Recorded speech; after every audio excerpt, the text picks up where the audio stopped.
ګرانو وروڼو، ګرانو مشرانو، د الیکشن ماحول دی او د الیکشن په ماحول کې چونکه موږ خو ټول جمهوري خلک یو او دا دعوه لرو چې باچا خان بابا د 100 کاله تاریخ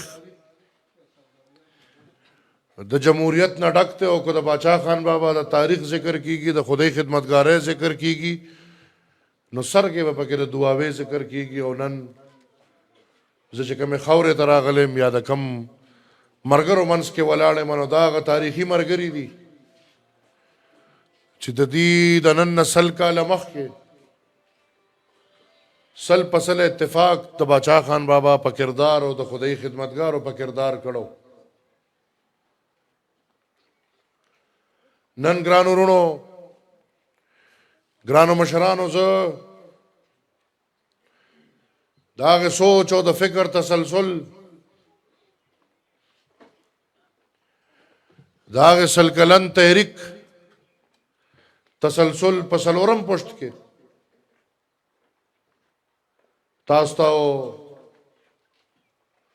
د خدای خدمتګارو اولادو ته مخامخ ولاړ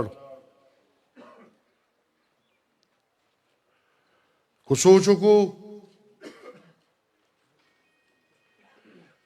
نو زمونږ د 100 کاله تاریخ سته چې زما په خیال نظریه ویل کېږي، هغه کو د باچا خان بابا نه راوالو.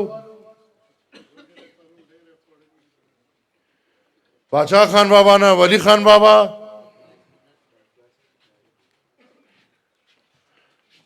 د خدای بخلی ولی خان بابا نه زمون قائد اسفندیار ولی خان او کوزه نن په عام انتخابات کې خپل قام ته ولاړ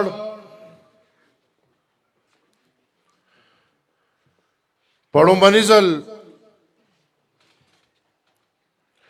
داغ مشرانو پلار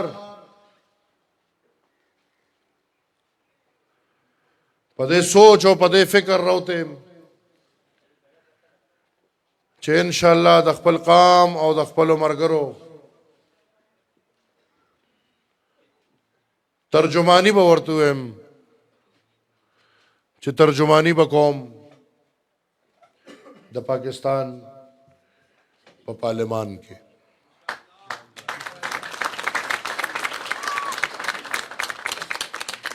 ګرانو وروڼو، ګرانو مشرانو، باچا خان بابا د پښتنو د پاره د کم میوو بنیاد شیخو او هغه 2 نقطې وي چې هغه انګریز تخکاره وي چې بی دا خوره د پښتنو خوره ده، په دې خاورې د مشرۍ اختیار د بل چا بني، دا به هم د دې پښتنوي. او په دې خاوره چې څونه وسایل دي، د دې وسایلو اختیار به هم د دې قامي د بل چا بني. د دې 2 خبرو د پاره هغه د خپل قام اصلاح شروع کړه، د دې اختیار د جنگ د پاره هغه د ټوپک په ځای د امن لار خوښه کړه، د تشدد په ځای د عدم تشدد لار خوښه کړه. او پدې د پویدو او وخت سره د مقابله کولو د پاره هغه ترجیح دی لورکو چې پښتون قوم د تعلیم یافته شي، پښتانه بچي کولکان دی او کو جنکې دي دا د تعلیم وي او دی په تعلیم پرمختګ وکړي. هغه کو د پاکستان د آزادۍ نه پس د پارلمان لومړنی تقریر د باچا خان بابا نو هغه پکې ښکاره وایي چې موږ د تقسیم هند خلاف وو او هغه وایي چې موږ دا ګڼو چې تقسیم هند بنیادی طور تقسیم مسلمان دی. د انګریز د تلو نه پس کو تقسیم شوی دی نو مسلمان درې ځای تقسیم شوی دی، نور څوک نه دي تقسیم شوی. یو ځای مسلمان په بنگلادیش کې دی، بل ځای مسلمان په پاکستان کې دی او د دې نه زیات تعداد مسلمان په هندوستان کې پاتې دی او بطور د ماینورټي هغې وی چې خو بیا پاکستان آزاد شو، اوس پاکستان یو حقیقت دی او دا حقیقت موږ منو تسلیمو. هغې وی چې موږ پاکستان راځي چې آباد او پاکستان به آبادي کی څنګه پاکستان په دې شکل به آبادي کی چې په پاکستان کې څونه قومونه دي. دا د واضح چې پاکستان یو قوم نه لري بلکې پاکستان د مختلفو قومیتونو یو ملک. نو باچا خان ورته وی چې دا ټول قومونه مضبوط کړي، پښتون مضبوط کړه، بلوچ مضبوط کړه، سندھی مضبوط کړه، سرائیکې مضبوط کړه، هندکو سپیکینګ مضبوط کړه، ماجر مضبوط کړه، پنجابي مضبوط کړه. چې دا ټول قومونه مضبوط شي پاکستان به په خپله مضبوط شي. خو نه، د واکدارانو دا سوچ و، دا سوچ دی چې پښتون کمزورې کا، بلوچ کمزورې کا، سندھی کمزورې کا، سرائیکې کمزورې کا، پنجابي مضبوط کا. او چې پنجابي مضبوط کړي نو ستا پاکستان به مضبوط شي. زمونږ مشر جناب خان عبدالولي خان چې د خپل پلار په لار روان، د خپل پلار د خدایي خدمتګارۍ رنګ په جمهوري رنګ کې ولکول او بیا د هغه پلار او د خدایي خدمتګارو هغه نظریه په یو داسې شکل د پاکستان په سیاست او د پاکستان په پارلمان کې پیش کول، خو هغه شاعر وایي چې کاش چې پېژندلی وی د خلکو په ژوندون ولي. داسې مشران به بیا په دې قام کې ګرانه ده چې راشي. د سن 73 آئین چې جوړېده هغه په دغه خپل حق مضبوط ولاړ، د خپل پلار په دغه خبرې مضبوط ولاړ. د صوبایي خودمختارۍ اواز یې بلند کړی خو هغه سټیټسمینان د هغې سیاست حقیقت کې د وطن سیاست چې دا ټول د پاکستان مشران ورته کېناستل او ورته ویل چې ولي خان پاکستان تقسیم شو او خدا هر څه کېږي خدای مکه پاکستان نور تقسیمېږي. ولي خان ورته وی زه د خپلې خبرې نه وروسته کېږم، تاسو پاکستان بچ کړئ. نو ولي خان سره ومنل چې 10 کاله دپاره 10 کاله دپاره به وفاقیتي او 10 کاله پس په کنکرن لیست ختم شي او صوبایي خودمختاري به راشي. دا سن 73 آئین کې ولي خان سره ومنلی شو. 10 کاله چې تېرېدل بھٹو صاحب یې پانسي کړو، د ضیاء الحق عملیاتو هغه کنکرنٹ لیست یا هغه وفاقیت چې کوم په سن 73 کې د پاکستان د غاړې ولی خان سره وعده شوې وه چې سن 83 کې به ختمو هغه چې کله په 2010 کې پښتنو په 2008 کې تاسو او د ټولو پښتنو په مشر اسفندیار ولی خان پسې لبیک وې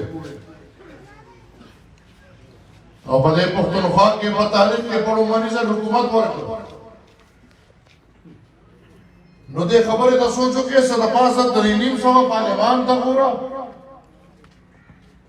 او زمونږ 11 ممبران ته ګوره 11 ممبران په 350 کې شو خدا د بابا د نظریه هغه ممبرانو چې په دې 11 ممبرانو او من د بابا پیروکار بچرم چې ازادي کردار باندې خبره نه کوم خو من د بابا پیروکار د چرم جناب آصف علي زرداري صاحب دا خبره نه یو چې هغه موږ سره په دې خبره وکړو او اتلسم آئینی ترمیم لاندې هغه اختیار چې 83 کې براته آئینی طور په 2010 کې راغوښتل ما ته پہچان ملو شو دا خوره د پښتنو ده او د خوره د پښتونخوا دی تر دغه دمه پورې د پاکستان په نقشه کې زما پہچان نو خیر قانون پاس شو او قانون د دې پاس شو چې طاقتور نه طاقت را لري کړی شو د باچا خان په نظریه هغه طاقت عوام له ورکړی شو عیني ته او د وسایلو د خاوند نه وسایل د پښتنو راواغشتي شو او هغه وسایل عیني طور د پښتنو د حق ته لاندې شو نو منصور من د اختیار او د وسایلو لالچیانو سره جنگ واغشت ګران ورونو په څلورو پښتو کې درته لګیا یو چې د سیاست د اسلام او د کوپر نه دی زه پختون من حیث القوم مسلمان وڅوک راته کافر وایي زما په خپل خدای دا یقین دی چې هغه به زما تپوس کوي چې څنګه یو مسلمان ته چا کافر وي دغه څه چې زه وایم چې پښتون من حیث القوم مسلمان دی ما له اختیار چا نه دی راکړی چې زه د یو پښتون ته مسلمان ووایم یا د یو پښتون ته کافر ووایم او بیا چې یو قوم من حیث القوم مسلمان نه دلته د اسلام او د کفر جنگ نشته دلته جنگ د پاکستان د وفادارۍ او د بې وفایۍ نه دی موږ ټول پاکستان یې نن ځان ځکه ستاسو مخامخ ولاړ یم نو زه څه غواړم زه دا غواړم چې زه د پاکستان په پارلمان کښېنم او د خپل قام ترجماني دی دلته ګران ورونو جنگ د دې دوه خبرو د طاقت او د وسایل نو چې کله دغه جنگ آئینی طور موږ وګټو نو ورور مې د مشر نه راواله تر د کشر هر سړي باندې لمانځي هر د سرې ټوپۍ خاوند ته سوال جواب وشو چې دا ټوپۍ کوزه کا ګنې حمله به در باندې کوو په کوم کور چې سره جنډه لګېدلې وه سوال جواب وشو چې دا سره جنډه کوزه کا ګنې حمله به در باندې کوو نن سبا هم خلک وي قرباني ستاسو به څه قرباني په یو ټک پاړیانې بدلوي په یو ټک مثال کیسې ختموي راشئ زمانه دې ملګرو نه تپوس وکړئ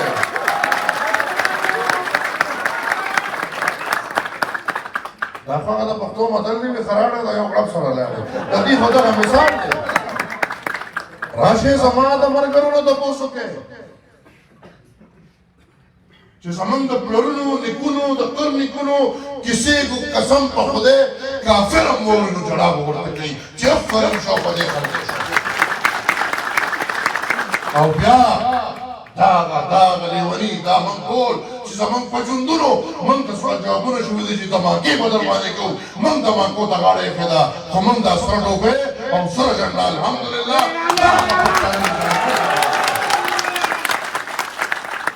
دا زمونږ عقیده ده چې تر څو ژوندي یو تر څو ژوند تر څو پښتو وي تر څو مسلماني وي انشاءالله باچاخاني به وي سر جنډه به وي سر به وي موږ ستاسو جنګ په سر واغشت 2 ځله دا دی موږ پارلمان دی پرې نه ښودو په 2014 کې خلکو انتخابات کول موږ جنازې اوچتو خلکو الیکشن کو ووټې ووټو زما ورکرانو کورونو ته پرچې را روانه په 2013 کې ټوله دنیا خبر ده چې زموږ منډیټ پوچ کلک زور واغشتل شو او هغه دغه فرعون راواله کړ چې کوم فرعون امپتی واپس راولګېده उसे चल न वो जो खैर रियासत ही संभाली हो गए और माँ वर्ता जमाना मरगरी गवादी माँ वर्ता तो कहला मख के मिलू चिता गंद होता गंद से द खदर से डेरान जना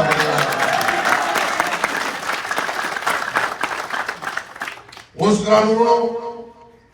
दा किसा में दे पूरा पर खाले कोई चीज दी द प्लान निकल आ रहा आओ د باچا خان مشان من سوچت مشغول دی من هغه خو له خپل ارس پرې خودل دنیا شوق دا خو له من مسلمانان یو من ټول الحمدلله په دې فخر کو چې من مسلمانان یو خو په دې ناس پندال کې به یو سړی داسې دي چې هغه به وایي چې زه پیغمبر په ژوند باندې پوره ورسم ټیک شو مسلمانان د پیغمبر په ژوند پسې هر څه چې هغه کړي دي هغه منو خو د هغه په شان ژوند موږ کو سلسله ده چې زر زله نه خو یو لک زله پیدا شو بیا مړه شو د هغه په شان ژوند موږ شو ځکه پیغمبر و داسې په صدو کې اولیا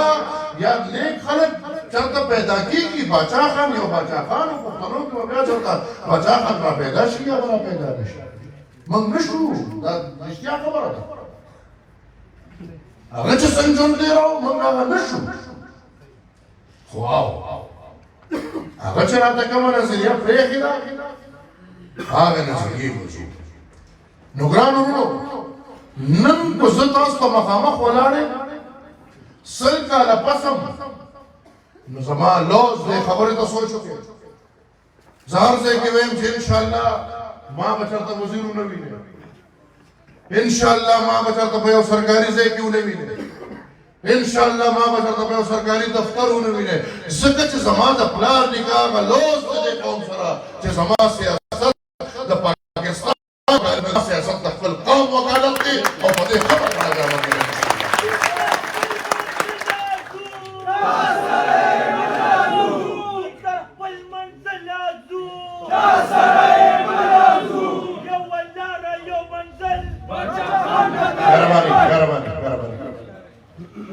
زما سیاست کې دغه لالچ شته نه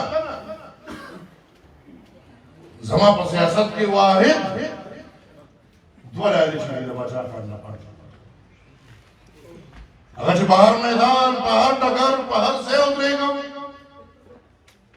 خو هغه دلته په دعا کې ولاړ یم خو په بل ځای ولاړ یم او انشاءالله تاسو دا ګڼئ چې زه ستاسو نمایندګي کولی شم هغه په اسلام آباد کې ولاړ یم دغه یو اواز به وي چې طاقت د عوامو دی دغه یو اواز به وي چې ټوپک نه منم کوتک نه منم زور نه منم یو زور منم هغه د عوامو زور منم د دې نه بغیر به دویم اواز وي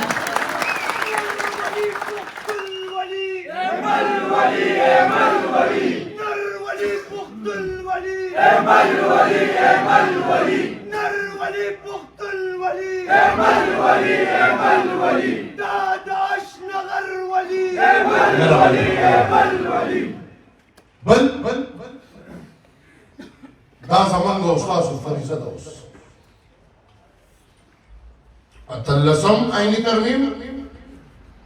زه نه پوهېږم وخت څونه دی کم دی زیات دی خو زه لږه خبره وکړم چې اتلسم عیني ترمیم او ستاسو حق او وسایل دا څه دي ګرانو وروڼو پښتونخوا خاوره بجلي جوړوي 6,000 میګاواټ بجلي جوړوي د پښتنو ضرورت 3,000 میګاواټ بجلي ده موږ د خپل ضرورت 2 چنده بجلي جوړوو بیا ولې زما لارې کوڅې تېرېږي بیا ولې زما جومات او سکول کې بجلي نشته ځکه چې په دغه اختیار زما خپل نشته 6,000 میګاواټ بجلي جوړوو 1,900 میګاواټ ماته ملاوېږي باقي پاتې پنجاب ته گیس روزي زما په خاوره د پاکستان په گیس کې لګبګ 40% گیس په پښتونخوا دی پښتونخوا ته 15% گیس ملاوېږي پنجاب ته 50% گیس ملاوېږي کوم ځای کې چې د پنجاب د گیس پټل کې خپل حصہ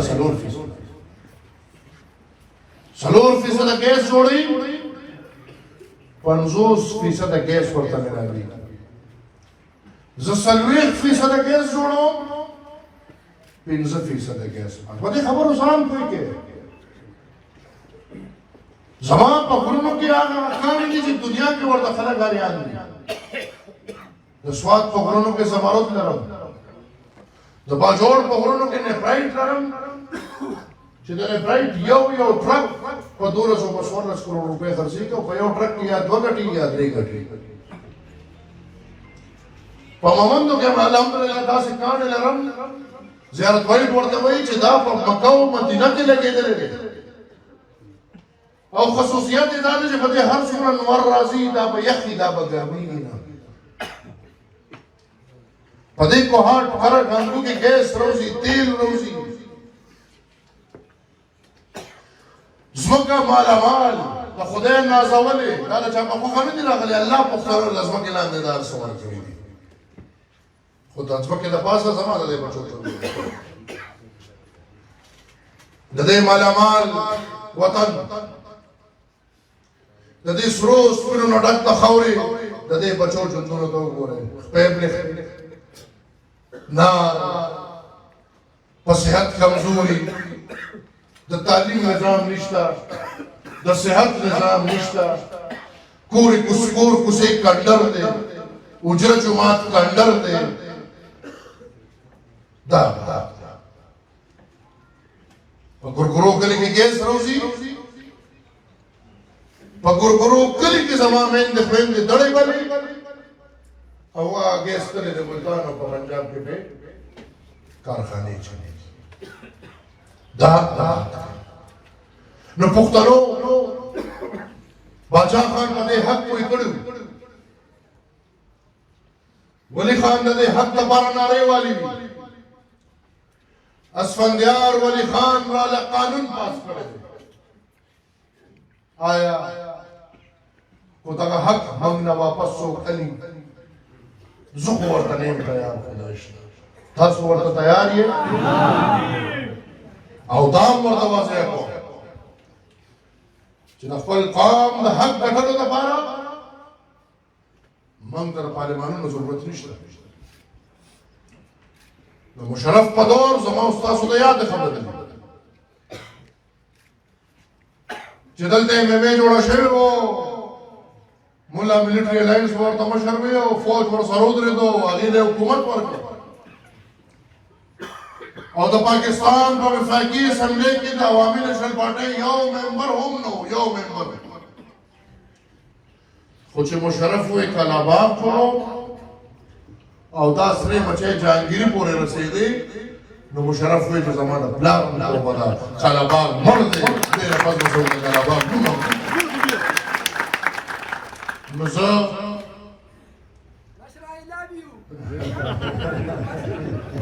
I love you all. زه د خپل قام سره دا لوس کوم چې د سره تیر د هر څه تیر د خپل قام د ټولو نه مخکې به ځم خو که د اتلسم آئیني ترمیم زما د بچي حق زما د بچي نوړی او دې ته سوچ وکړې عمل پې کېږي نه تر دې وخت پورې 14-14 کاله وشو چې په اتلسم آئیني ترمیم عمل نه دی شوی خو پاکستان ته د خطره ده دې ته سوچ نو که زما د بچي نوړی نه پاکستان ته خطره ملاویږي داسې پاکستان دې په شرق ولګي زه به د خپل بچي غم کوم زه د له نور د دې نه پوهېږم او ګران وروڼو خلق امیدواران دي الحمدلله موږ هغه خلک یو چې پیدا شوي یو په وخت کې راته د مسلمانۍ بانګ ویلې او بیا راته پاچاګاني ده موږ ټول چې داسې او په دې عقیده چې مرو نو جنازه هم د اسلام په طریقه کېږي او د پښتو په طریقه دا سره جنډه وه د پاسه ولا ما ته د بلې پاتې داسې امیدوار وکړم چې هغه د دغه لوس کړي چې د کومې پاټۍ نه ولاړ یم دې کې پیدا شوي او چې مرم نو هم د دې پاټۍ دا جنډه به ولاړه مننه یو خوا نظریه ده یو خوا سوچ دی یو خوا فکر دی یو لاره ده جذبه ده عهد دی بل خوا لوټي وي او د لوټوم توهین نه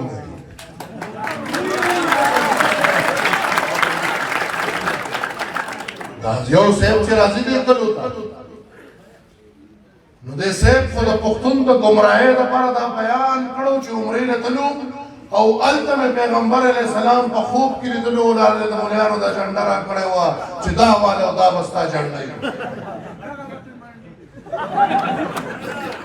نو دې د هم ته بیا وضاحت وکړي چې په دې 2018 نه مخکې دغه الیکشن نه مخکې د پیرونه خوب کې لیدلی وه په نه سفر صاحب په خوب کې لیدلي چې ورله دا بله نښه ورکړه چې راشه اوس په دې باندې ودرېږي او دا ټولې پرزې تاسو دنیا ته کولې دي تاسو دنیا ته مخامخ کړي دي زه ګران وروڼو په دې خبره پوه یم چې انشاءالله د اشنغر پښتانه هغه خو د هر مکتب فکر دي ما سره رابطه کې دي او هغوی په دې پوه دي چې د دې پښتنو وکالت او اواز تیر لسو کالو نه غیب و هغوی په دې پوه دي چې ملا لاړه او پی ټي آی لاړه خو د پښتنو هېڅ قسم اواز ونه شو هغوی په دې پوه دي چې د پاکستان په نقشه کې اشنغر غیب و چارسده غیب وه هغوی په دې پوه دي چې دا ولي باغ دی چې دا کلم اسلام آباد ته لاړ شي نو د پاکستان په نقشه کې چارسده او اشنغر داسې ځلېږي ګرانو وروڼو زه خو ستاسو کشر یم حقیقت مې درته بیان کړی لالچ کله دی د دې شیزونو لالچي نه یم او همت هم نه لرم ځکه چې لالچ نه نشته ذاتي هېڅ لالچ نه لرم نو همت په څه بیلم لالچ مې د دې قام د دې بچو دی خو چېرې تاسو دا ګڼئ چې دا څونه امیدواران ولاړ دي زه ستاسو وکالت او نمایندګي کولی شم نو زما دپاره دا یو فریضه ده او زه په خپل ځان دا بیا ذمهواري به ګڼم چې را روان 15 کاله زه د انشاءالله ستاسو خدمت وکړم او واضحه دي چې زموږ خدمت بیا انشاءالله خدمت وي ادا نه د دوا په درته کوم هغه ادا نه د جنت ته بدلېږم هغه دا نه د دوزخ ته بدلېږم هغه به درله انشاءالله سکول جوړوم هغه به درته کالج جوړوم هغه به درته سړک جوړوم هغه به درته بجلي راولم هغه به درته ګیس راولم هغه به درته نور روزګار راوړو انشاءالله ترقي به راوړو زه دا ټیم ګرځوم زه غواړم چې زما قام ته ورات کړم Latin Zamunga! Latin Zamunga! Latin Zamunga! Latin Zamunga! تاسو ما سره پښتو کوي دا دعاوال دا هغه پښتانه دي چې باچا خان سره پښتو کړی دا هغه پښتانه دي چې ولی خان سره پښتو کړی دا هغه پښتانه دي چې ټول عمر اسفندیار ولی خان سره پښتو کړی دا او زه د فساد خود په لومړني ځل ولاړم ما سره پښتو کوي نو چې ما سره پښتو کوي هغه پښتو دا ده چې دا سیف کمالا دا نه پلیټ را لګي چې چار سده او د پلان مو خلک اریان کې چې دعاوال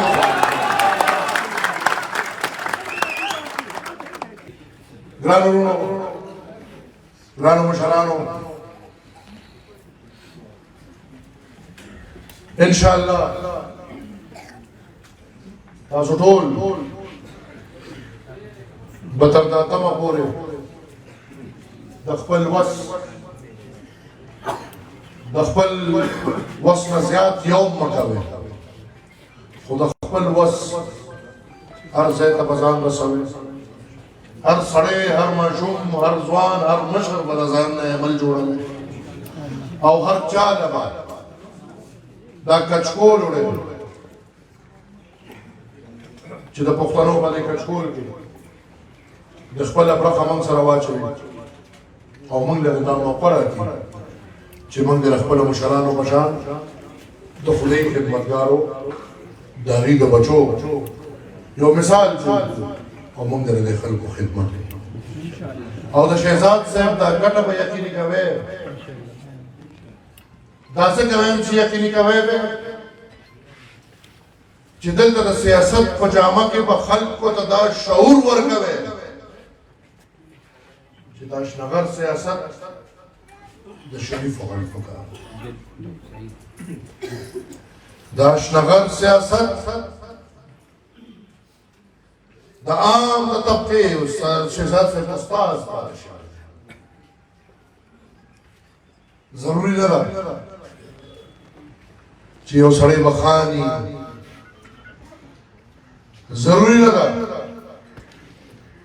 چې یو سړی به د سونو جربو مالکي ضروري نه ده چې یو سړی د شلو ټوپکو خاوند وي دنیا له به دا پیغام ورکوي او په سیاست کې به دا روح اچوي چې روان ځل هرې پاڼې والا دا همت وکړي چې ورکران ودرئ شرفا ودرئ شریف خلک ودرئ او انتخابات ودرئ رب کې انشاءالله د خپلو مشرانو په شان دا خانان دا خانبادران دا بدماشان دا چې ګورې خالي کچکول ولېږي چې په دغه ورځ ستاسو کچکول ستاسو جوړې ستاسو ګلونه دا ټول د دې خدای خدمتګار د دې بچي او بلکې دا د ټولو خدای خدمتګارو د اولاد په شکل کې شهزاد الدین صاحب ولاړ دی پټې دا همت کړی دی تاسو به پکې انشاءالله دا روح اچوئ زه دلته اورم چې دا خلک پرې په دې به بلکل سودا نه کوي هر سړي ته به دا وایي چې غټو وړو کې به ني غټو وړو کې به ني لاټین دی دا خو دوه نښې ملاویږي ولس پرچې ملاویږي نران شي لاټین پکې لټوي رسا د شیشې له په منځ یو غرب ورکوي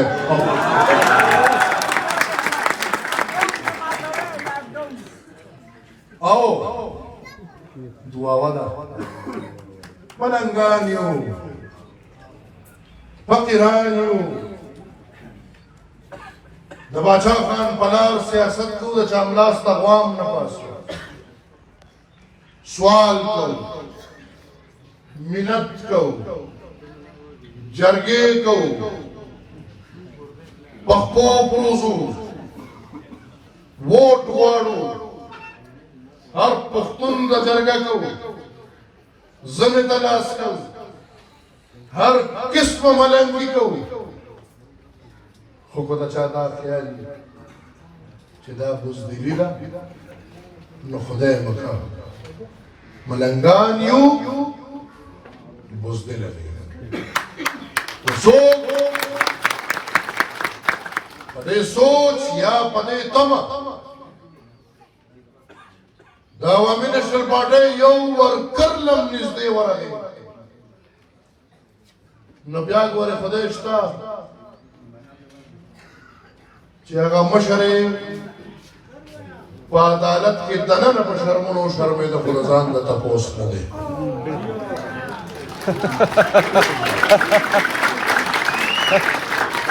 نو دا نه ده چې موږ به چاته مثال کوو نه مثال پروت دی خو د چا وجود خارښ کوي نو زموږ دا لاسونه هم لږ ډېر خارښ کوي زه ګران وروڼو ستاسو د ټولو د مشرانو د سپین ږیرو د ځوانانو ډېره شکریه ادا کوم تاسو چې په کوم مینه په کوم محبت په کومه جذبه راغلي یې موږ له کوم عزت راکړو خو په دې منځ کې شمولیت شوي دي زما پکې موجودګي نه وه د هغې ملګرو د ناکې د ملګرو د ګګر ډلې د ملګرو شکریه یې ادا کوم مبارکباد هم ورته وایم او ملګرو دغه تمه درته کړم چې انشاءالله اتم تاریخ پورې به کور په کور کوڅه په کوڅه ګرځم دا ډېر له به ووټ غواړئ زه شکریه ادا کوم د ذهني تنظیمونو شکریه ادا کوم د سټوډنټانو د پي ایس ایف د ملګرو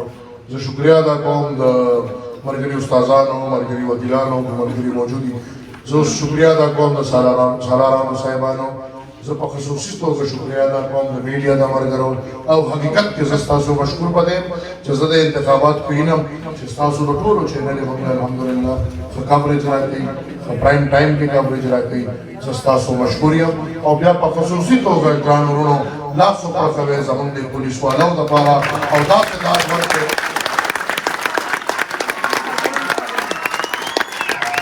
داسې لاس ورکړئ چې دوی په فخر وکړي زه سلام پیش کوم د خپل پښتونخوا پولیس خصوصي توګه د اشنغر پولیس ته زه به د فخر په عظمت او فقیرۍ کوم زه به د فخر په عظمت او فقیرۍ کوم تل به د شان ته د شاهانو ټیټ تندي ساتمه په ما د ټول جهانه ګران فخر افغانه بابا هر څه چې کېږي ستا یادونه به جنګي ساتمه ډېره مهرباني